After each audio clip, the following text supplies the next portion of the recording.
Hello everyone, my name is Rin from Tiny Dancer Fiberworks, and I am coming back at you today with lesson 3 of our Ultimate Beginners Crochet tutorial series.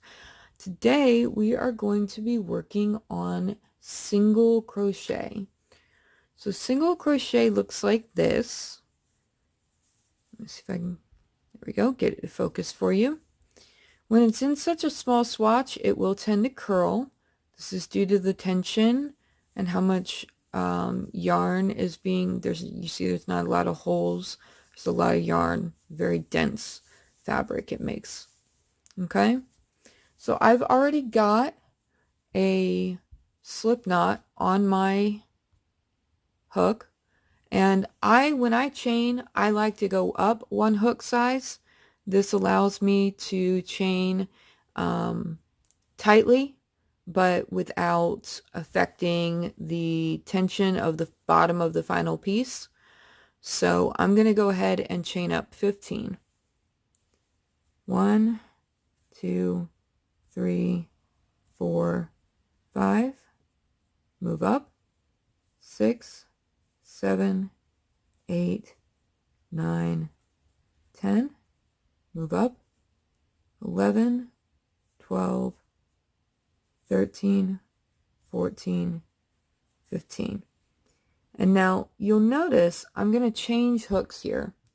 This is because what I want to do next is actually what's called a rising chain. And a single crochet will always have a rising chain of 1. And I want my rising chain to be in the same gauge as my actual stitches are going to be. So I'm going to go ahead and chain one more in the smaller hook, and then keeping my fingers on the last chain that I had done prior, this one right here. Go ahead and zoom in for you. Okay, there we go. I want to keep my fingers here so I can mark my spot. I'm going to go ahead and I'm going to pick up this back hoop. And the reason I'm going to do that is because if you flip it over, you see it leaves the pretty braid side up. And that's going to make the bottom edge of your work match the top edge of your work. Okay? So, in order to do a single crochet, you're going to insert your hook into the chain. Okay? Then you're going to yarn over, just like you did before, pull it through the one loop, then yarn over again, and pull it through 2. All right, we'll do that again.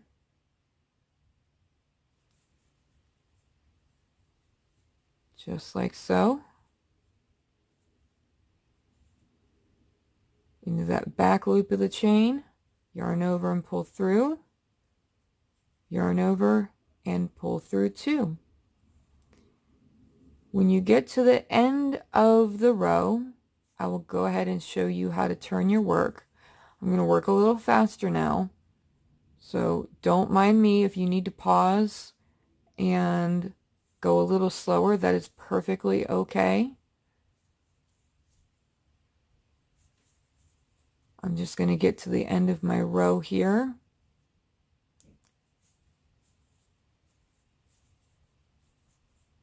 Fingernails can be very helpful for picking up that back loop if you're having trouble. And if you're really having trouble and you just want to get started into it, you can pick up any 2 loops on the chain. As long as you're not trying to pick up all 3, you're fine.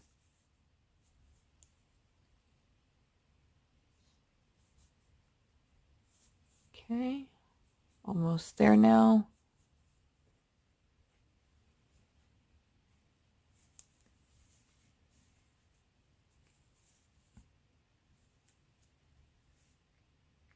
Just 3 stitches left.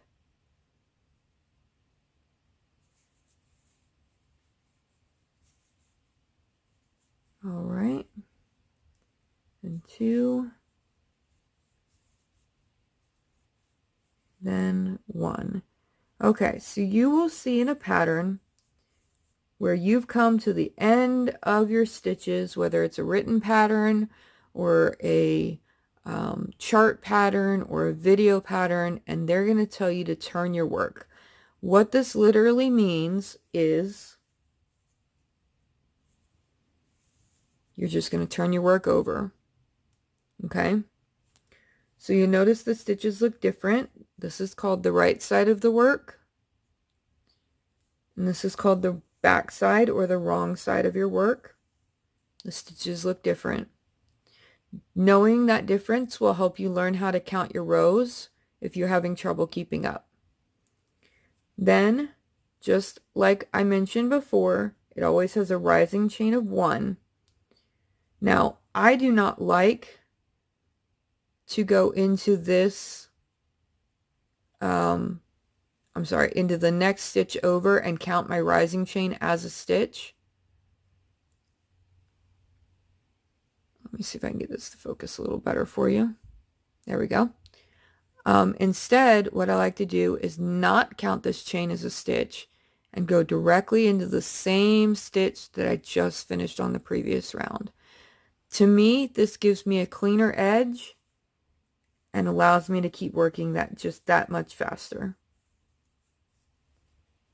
And you'll just continue straight on down the path the way you were.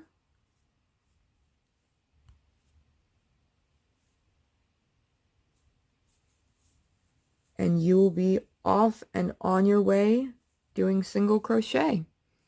If you have any questions, any comments, any suggestions, please feel free to leave them in the comment section below. If you've liked what you've seen, please go ahead and subscribe. Ring that notification bell if you would like to have notifications anytime I post a new video pushed to your phone or your tablet or your browser. And I look forward to seeing you in episode 4. Happy Yarny Day, friends!